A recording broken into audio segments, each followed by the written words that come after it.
సరిగ్గా 10 నిమిషాల్లో hotel viceroy రెస్టారెంట్లోకి వచ్చాడు వశిష్ఠ ఆశ్రితతో సహా.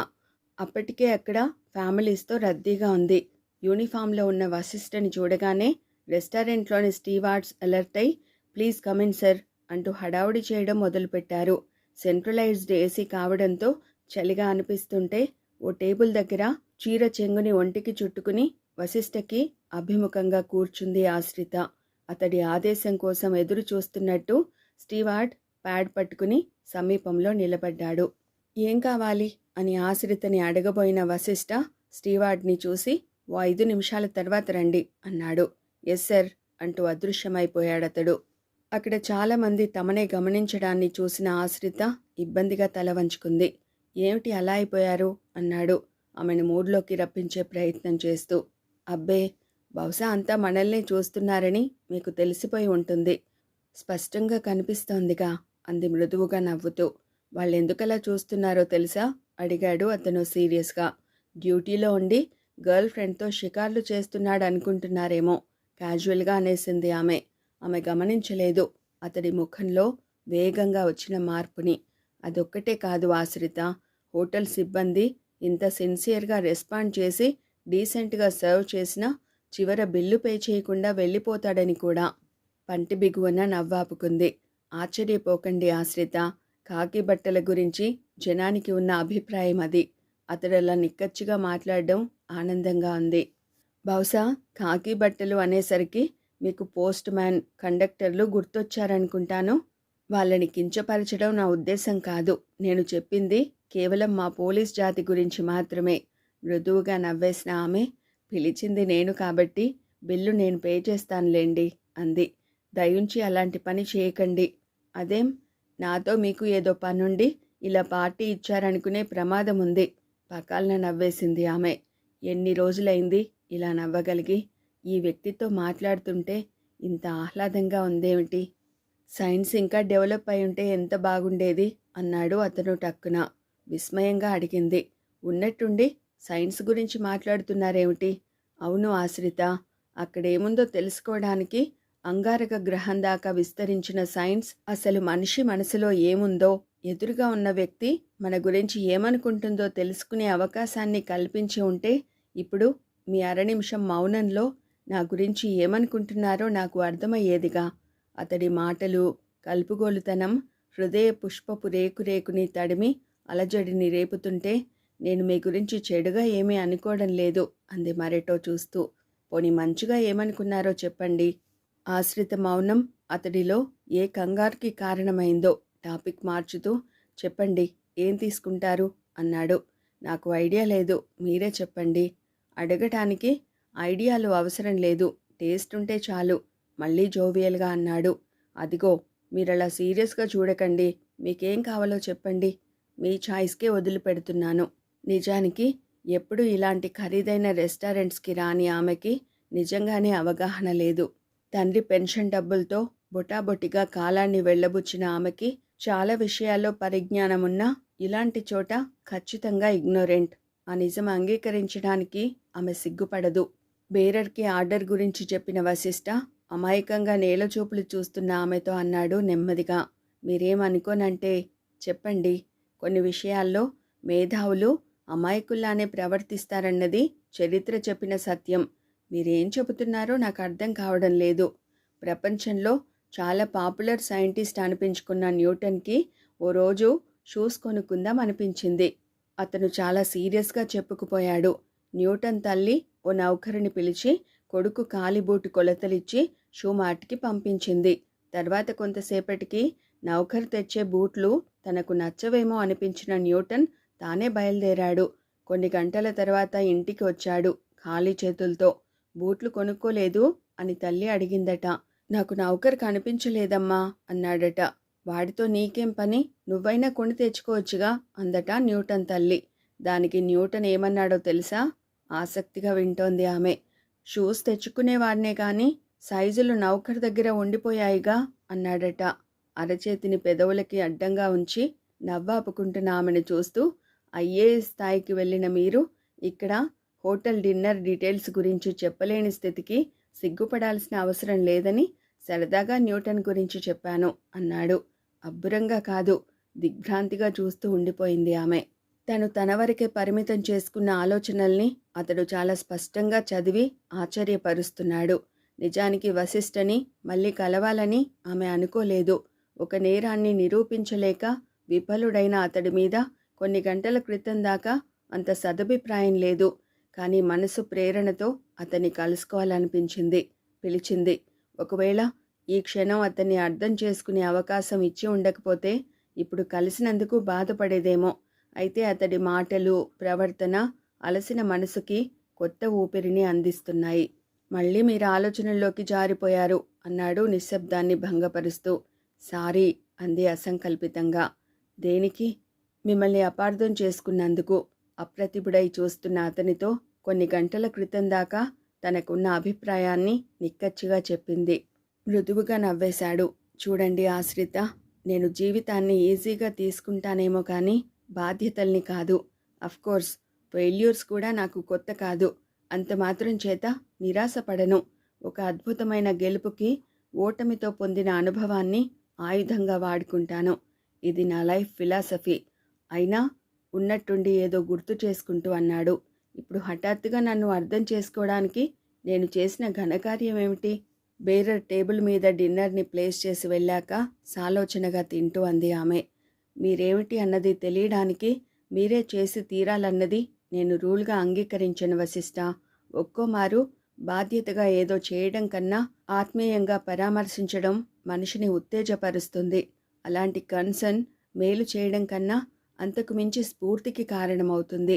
జబ్బుపడ్డ పేషెంట్కి ఒక్కోమారు డాక్టర్ ఇచ్చే మందుల కన్నా డాక్టర్ పే చేసే అటెన్షన్ చాలా ఉపశమనాన్ని కలిగిస్తుంది వశిష్ఠ. ఇప్పుడు మీరు నా మీద చూపించిన ఇష్టము అలాంటిదే. ఇష్టము అన్న పదాన్ని నేనెందుకు ఉపయోగించాల్సి వచ్చింది అంటే, మీ స్థాయి పోలీస్ ఆఫీసర్ ఇష్టం అంటూ లేకపోతే నా కోసం ఇంత టైం స్పేర్ చేయరని తెలుసు కాబట్టి. ఆమె ఆగింది. కారణం అతని నవ్వు చూసి. ఆ నవ్వులో కృత్రిమత్వం లేదు, స్వచ్ఛంగా కడిగిన ముత్యంలా ఉంది. అయిపోయిందా అన్నాడు. ఏమిటి? మీరు కృతజ్ఞత ప్రకటించడం సీరియస్గా అన్నాడు అతను. ఇంత చెప్పారు కాబట్టి మీకు నా గురించి కొంత చెప్పడం తప్పనిసరి ఆశ్రిత. నేను జీవితంలో చాలా గాయపడ్డాను. మామూలుగా కాదు, చాలా బలంగా. అయితే ఆ నష్టాన్ని బ్రతికేయడాన్ని అలవాటుగా చేసుకున్నాను. ఇలా చెబుతున్నది మిమ్మల్ని నాలాగే గతం మర్చిపోమని కాదు, నా క్యారెక్టర్ గురించి చెప్పాను అంతే. సో ఇక నుంచి మీరు నా ముందు ఇలా మాట్లాడడం మానేస్తే సంతోషిస్తాను. క్షణం ఆగింది ఆమె. ఇప్పుడు మీకు నేను పిట్టకథ చెప్పాలనుకుంటున్నాను. వండర్ఫుల్, చెప్పండి ఉత్సుకతగా చూశాడు. మార్క్ ట్వెయిన్ లాంటి ప్రముఖ రచయిత ఇంటి పక్కన ఓ పుస్తక ప్రియుడు ఉండేవాడట. అతని దగ్గర పెద్ద లైబ్రరీ ఉంటే ఒకసారి మార్క్ ట్వెయిన్ అతడి దగ్గరకు వెళ్ళి పలానా పుస్తకం కావాలని అడిగి ఓసారి ఇస్తే ఇంటి దగ్గర చదివి ఇస్తానన్నాడట. దానికి ఒళ్ళు మండిన ఆ వ్యక్తి, నాకు పుస్తకాలను అరువు ఇవ్వడం అలవాట్లేదు, కావాలంటే ఇక్కడే కూర్చుని చదివేయండి అన్నాడట. డిన్నర్ మధ్యలో ఆపి ఆసక్తిగా వింటున్నాడు అతను. కొంతకాలానికి సదరు పుస్తక ప్రియుడికి ఇంటిలోని మొక్కల్ని కత్తిరించే కత్తెరతో అవసరం పడింది. అది మార్క్ ట్వెయిన్ దగ్గర ఉందని తెలిసి అతడి ఇంటికి వచ్చి మార్క్ ట్వెయిన్ని అడిగాడు. వెంటనే కత్తెరని అతడి చేతికి అందించి, ఇలాంటివి అరువు ఇవ్వడం నాకు అలవాటు లేదు, కావాలంటే దీన్ని ఇక్కడే ఉపయోగించండి అన్నాడట, దెబ్బకి దెబ్బ తీస్తూ. పకాల్న నవ్వాడు అతను. ఆ తర్వాత తేరుకుని, ఇదంతా ఏ కాంటెక్స్లో చెప్పినట్టు అన్నాడు. కొన్నింటిని కొందరు భరించి మర్చిపోవడం స్వభావంగా చేసుకుంటే మరికొందరు కౌంటర్ ఇచ్చేదాకా విశ్రమించరని చెప్పడానికి అంది ఆమె, తన వ్యక్తిత్వం గురించి పరోక్షంగా తెలియచెబుతూ. గుడ్ అభినందనగా చూశాడు. ఎవరికెప్పుడు ఏ కౌంటర్ ఇస్తారో తెలియదు కానీ ఇందాక నేను చెప్పిన న్యూటన్ కథకి కౌంటర్లా మీరు నాకు మార్క్ ట్వెయిన్ కథ వినిపించారు. చెప్పండి, ఇప్పుడు మీకు నేనేమన్నా సహకరించగలనా? ఒక ఆదేశం కోసం ఎదురు చూస్తున్నట్టుగా అడిగాడు. వెంటనే జవాబు చెప్పలేదామె. ఇందాక తన దగ్గరికి వచ్చి బెదిరించి వెళ్ళిన ఏకాంతకి ఇదే రాత్రి చిన్న గుణపాఠం చెప్పాలని ఉంది. ఆమె ఎవరికి ఉంపుడు కత్తెగా ఉన్నది తనకు తెలుసు. కానీ ఆ నిజం వశిష్ఠకి తెలియడం ఇష్టం లేదు. కానీ వశిష్ఠని ఆమె పైన దాడికి పంపాలి. ఓకే మిస్టర్ వశిష్ఠ, నా తమ్ముడి విషయంలో మీరు నాకు సహకరించలేకపోవడానికి కారణం ఆధారాలు ప్రతికూలంగా ఉన్నాయి కాబట్టి. అది సరే, ఒకవేళ ఆధారం ఉన్న ఓ నేరానికి సంబంధించిందే నేను ఓ ఇన్ఫర్మేషన్ ఇచ్చాననుకోండి, అప్పుడు మీరెలా రియాక్ట్ అవుతారు? మరెవరైనా అయితే అందులోని నిజానిజాలు ముందు ఆరా తీయడానికి ప్రయత్నిస్తాను. కానీ అది మీరు చెప్పింది కాబట్టి సరాసరి అందులో జోక్యం చేసుకుని నేరస్తుల్ని నిర్బంధిస్తాను. ఇంత స్వల్ప పరిచయంలో అలాంటి నమ్మకాన్ని కలిగించడం తన శక్తో లేక అతని సహృదయతో ఆమె ఆలోచించలేదు. వెంటనే చెప్పింది. బంజారా హిల్స్లోని రోడ్ నంబర్ 10లోని ఓ ఇంటిలో బ్రోతల్ యాక్టివిటీస్ జరుగుతున్నాయి. ఆ ఇంటి నంబరు. వివరాలన్నీ విన్న వశిష్ఠలో ఇందాకటి ప్రసన్నత లేదు. సీరియస్గా తల పంకించి ఇక వెళదామా అన్నాడు ఉద్విగ్నంగా పైకి లేస్తూ. అతడెంత బలంగా రియాక్ట్ అయింది అర్థం చేసుకున్న ఆశ్రిత అతన్ని అనుసరించింది. సరిగ్గా రాత్రి 10 గంటల ప్రాంతంలో ఇంటి సమీపంలోని ఓ సందు దగ్గర జీపు దిగిన ఆశ్రిత వశిష్ఠకి థ్యాంక్స్ చెప్పి ముందుకు నడిచింది. ఇంటి ఆవరణలో ఉన్న పోలీసుల్ని చూస్తూ నివ్వెరపోయింది. నిన్ను అరెస్ట్ చేస్తున్నాం మిస్ ఆశ్రిత అన్నాడు సర్కిల్ ఇన్స్పెక్టర్ ధనంజయ. దేనికి? ఆందోళనని అదిమి పెడుతూ అడిగింది. నీ ఇంటిలో ఆర్డీఎక్స్ దొరికింది. నిన్ను రెడ్ హ్యాండెడ్గా పట్టుకున్నాం. నీకు టెర్రరిస్టులతో సంబంధం ఉంది కాబట్టి నిన్ను టాడా కింద కస్టడీలోకి తీసుకుంటున్నాను. తను అనుకున్నది అంతా చెప్పి జీప్ ఎక్కమన్నాడు. ప్రమాదం పొంచి ఉందని ఆమె ముందే ఊహించింది. కానీ ఇంత తొందరలో ఇలా ఎదుర్కోవాల్సి వస్తుందని ఆమె ఊహించలేకపోయింది. అది కాదు ఆ క్షణంలో ఆమె ఆలోచిస్తున్నది. తాను టెర్రరిస్టులకి చెందిన వ్యక్తినంటూ ఆర్డీఎక్స్ తన ఇంటిలోనే తన దగ్గరే దొరికిందని చెబుతున్న సర్కిల్ ఇన్స్పెక్టర్ కనీసం తనను ఇంటిలోకి సైతం వెళ్ళనివ్వడం లేదు. రైడ్ లేదు, సాక్ష్యాలు లేవు. అంతా టేక్ ఇట్ ఫర్ గ్రాంటెడ్గా చెప్పి రోడ్డు మీద నుంచే తనను సరాసరి స్టేషన్కు తీసుకువెళ్ళిపోవాలనుకుంటున్నాడు. చుట్టూ పరికించి చూసింది. భయంతో కొందరు తలుపులు మూసుకుంటే జాలితో మరికొందరు చూస్తున్నారు. ఆ వీధిలో రాజారాం మాస్టారి ఇల్లు అందరికీ సుపరిచితమైన దేవాలయం నిన్నటిదాకా. ఇప్పుడు దేవుడు లేడు, అర్చన లేదు. చివరగా ధ్వజస్తంభమంత ధీమాగా బ్రతికే ఆశ్రితని తీసుకువెళ్ళిపోతున్నారు.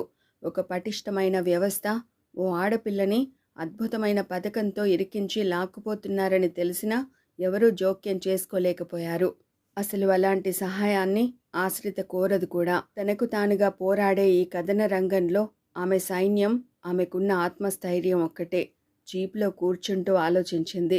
ప్రత్యర్థులు మొదటి పావుని బలంగా కదిపారు. అది అనూహ్యం కాకపోయినా తాను మానసికంగా ప్రిపేర్ కావాలి. మృత్యుగుహరంలోకి ప్రయాణిస్తున్నట్టు జీపు వెళుతుంటే సమీపంలో కూర్చున్న ధనుంజయ అన్నాడు చిరుగర్వంగా.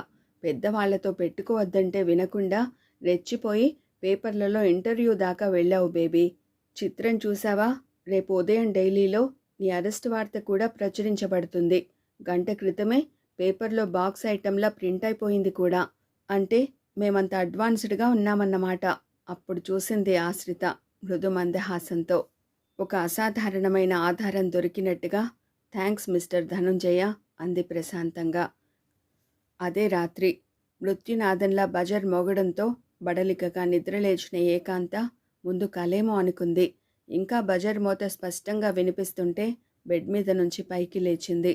ఓ అరగంట క్రితమే నిద్రలోకి జారిపోయిన సూర్యనారాయణలో చలనం లేదు. పాపం మానవుడు అనుకుంది. ఈ మధ్య మామూలు కన్నా మరో 2 పెగ్గులు బిగించడం అలవాటు చేసుకున్న సూర్యనారాయణ కేసి చూస్తూ ఎందుకో బజర్ మోత కొంచెం ఆందోళన కలిగిస్తుంటే నైటీని సర్దుకుంటూ నడిచి ద్వారం తెరిచింది. అంతే, ఎక్కడో గుండె లోతుల్లో ఓ విస్ఫోటనం, ముకిలించిన కాలం రగిల్చిన కలకలం, వాంతి కాబోతున్న అంతఃస్వరల హరి. మీరా అంది ఎదురు నిలబడ్డ వశిష్ఠని చూస్తూ. వశిష్ఠ పరిస్థితి అలానే ఉంది. ఇన్నేళ్ల తర్వాత ఇక్కడ ఇలా ఏకాంత ఎదురు కావడం ఎదుర్కోలేని సన్నివేశం. రండి సాదరంగా ఆహ్వానించబోయి ఆగిపోయింది. ఎవరమ్మా? ఎవరితను? అతనెవరైనా కానీ ఇప్పుడు అప్పటిలా మాట్లాడడానికి తనెవరని, అసలు ఇప్పటి స్థితిలో తను ఎలా ఆహ్వానించగలదని జుగుప్సగా ఆమె నేత్రాలు సజలాలవుతుంటే గడిచిన ఏ ఘోరకలి గుర్తుకు వచ్చిందో, తానీ క్షణాన శ్మశానంలోని అఘోరీగానే అనిపించిందో. నిస్త్రాణగా కళ్ళు మూసుకుంది సన్నగా కంపిస్తూ. నిన్నటి నా ప్రియనేస్తం, నన్ను అంతగా అభిమానించిన నువ్వు 1000 కోట్ల బాసలతో బాసటగా ఉంటావనుకున్నానే. ఏమయ్యావు నువ్వు? అందరి వెనుక నీడల మాటన దాగుని నాకెందుకు దూరమయ్యావు? ఎంత ఎదురు చూశాను నీకోసం. పచ్చిక మీద కూర్చుని నిరీక్షించడం అలవాటైన నేను జైలు గోడలకి గోడును వినిపిస్తూ నువ్వు వస్తావన్న ఆకస్మిక వైభవం కోసం ఎన్ని నిద్రలేని రాత్రుల్ని గడిపానో నీకెలా చెప్పను? నా ముఖాన్ని ప్రపంచానికి చూపించలేక ముష్టిదాని మల్లే ఏ దివ్య క్షణంలో అయినా దోసిలిలోకి రాలిపడే నీ ప్రేమ భిక్ష కోసం అహోరాత్రులు ఎంత తప్పించానో నీకెలా వివరించను? ఇప్పుడెందుకయ్యా? ఇంత జరిగాక నాకెందుకు కనిపించావు? నిన్ను నీ ఉనికిని కాదనుకున్న నేను దుమ్ముతో నిండిన రాజబాటకై చాలా ముందుకు సాగిపోయానే. నీకు మాత్రమే నైవేద్యం కావాలనుకున్న బ్రతుకుని అంగడిలో పెట్టి అమ్ముకుంటూ బ్రతకడం అలవాటు చేసుకున్నానే. అన్ని పూలు అమ్ముడుపోయాక ఈ ఖాళీ పూల సజ్జలో ఏముందని ఇలా వచ్చావు? అడ్డులే, ఉక్రోషంతో అన్నాడు వశిష్ఠ. అర్థం కానట్టు చూసింది. నేనొచ్చింది నిన్ను చూసి తరించాలని కాదు, ఒక బ్రోతలింటిని రైడ్ చేయాలని. ఆమె నేత్రాలు విప్పారితాలయ్యాయి. కోరి కొండె కోణల దాకా వచ్చిన ప్రియుడికి పోయిన జీవితం గురించి కొమ్మల సాక్షిగా రెమ్మల బాసటగా జరిగింది పాఠంలా చెప్పి పారిపోదామనుకుంటే తప్పు తనదే అన్నట్టు, తను తప్పుడు స్త్రీనన్నట్టు మాట్లాడతాడేం? అసలు జరిగింది తనను నిరసించినా గాని అంతా చెప్పాలని ఉంది ఏకాంతకి. అతడి తండ్రి వారి ప్రేమ కథ తెలిసి ఏమన్నాడో తెలియచేయాలని ఉంది.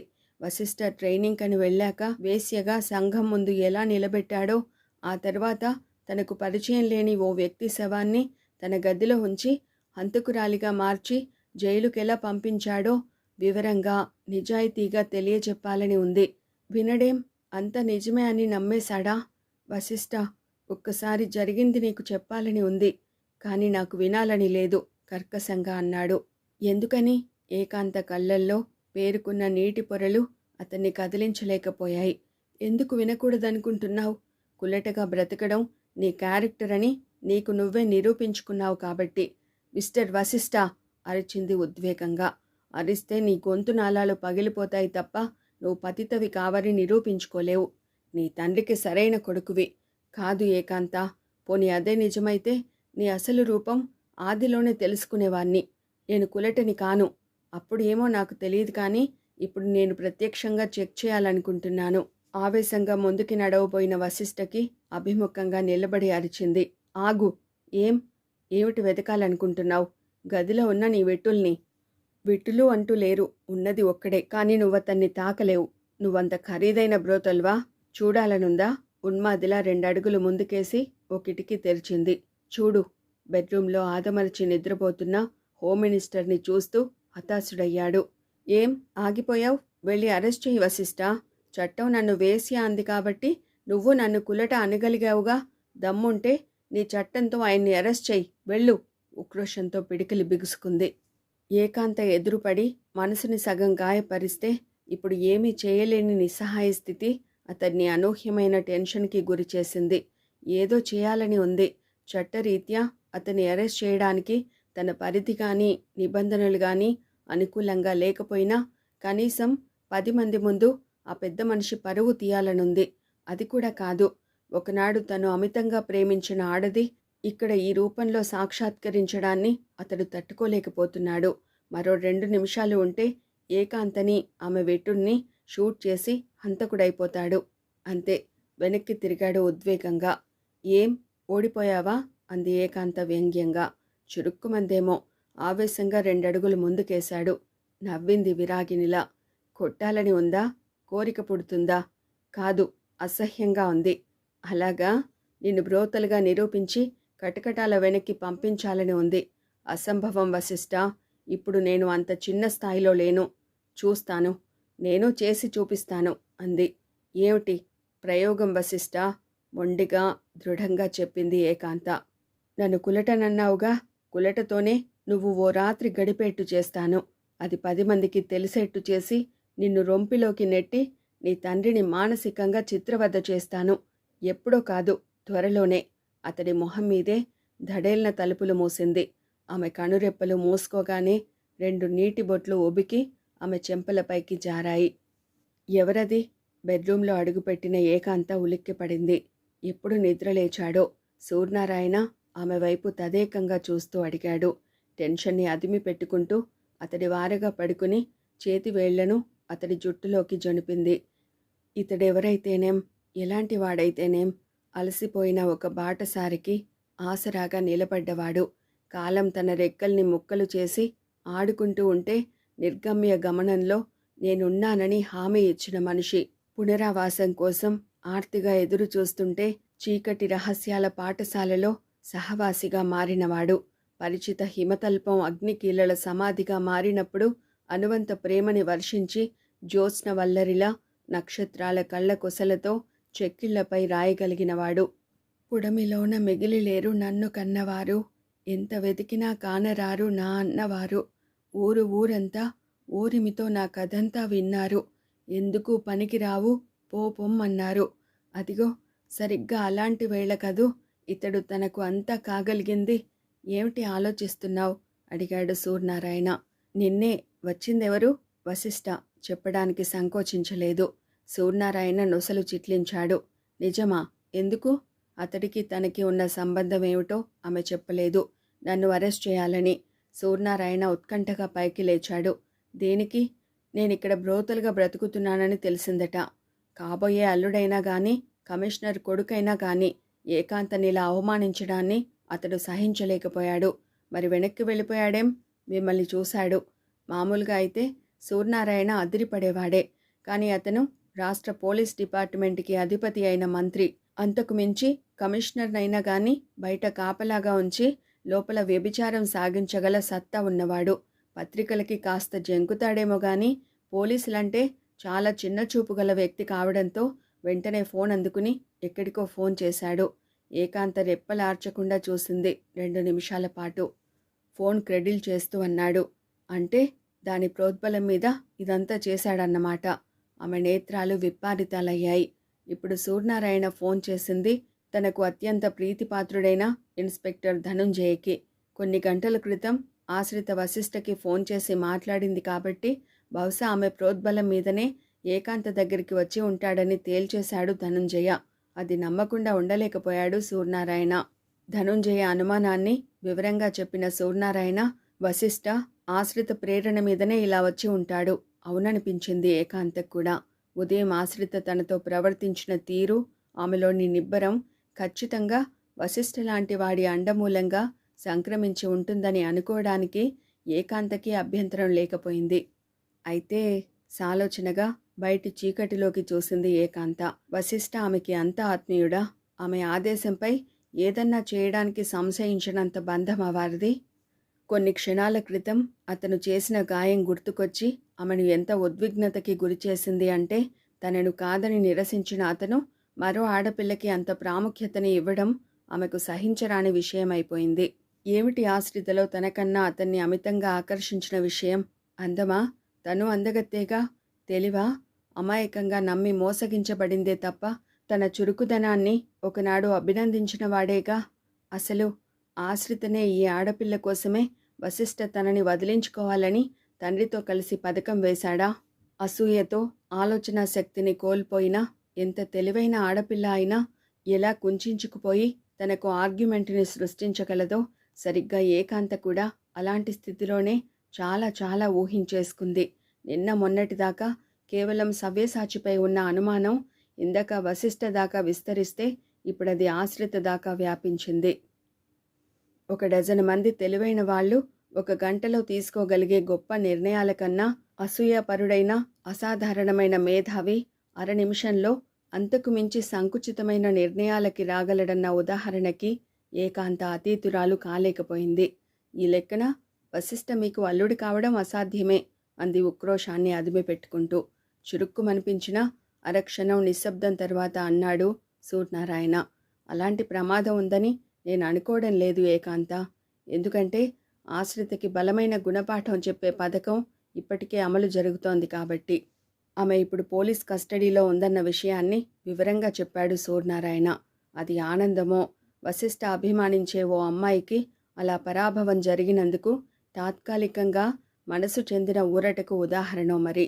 అమాంతం సూర్యనారాయణ్ణి చుట్టేసింది ఉత్సాహంగా. సరిగ్గా అదే రాత్రి తెల్లవారాక సుమారు ఉదయం 6:30 గంటలకు వశిష్ఠ ఇంటిలోని అతడి పర్సనల్ ఫోన్ రింగ్ అయింది అలారంలా.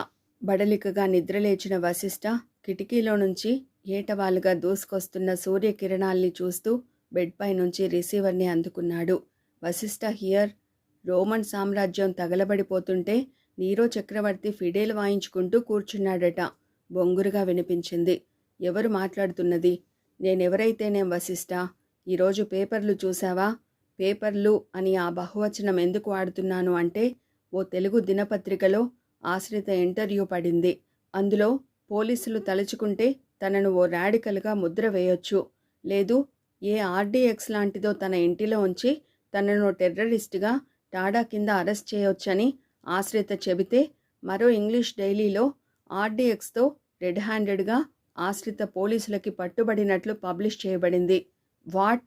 వశిష్ఠ మొహంలో రంగులు మారాయి. 2 డైలీస్ని చూడు వశిష్ఠ. చూసి ఆమె చెప్పిందాన్ని అమాయకంగా నిజం చేసిన మీ డిపార్ట్మెంటు తెలివి తక్కువతనానికి ఆ జాతికి చెందిన మనిషిగా జేజేలు పలుకు. లేదు మగాడివైతే, కనీసం మనిషివైతే రియాక్ట్కా.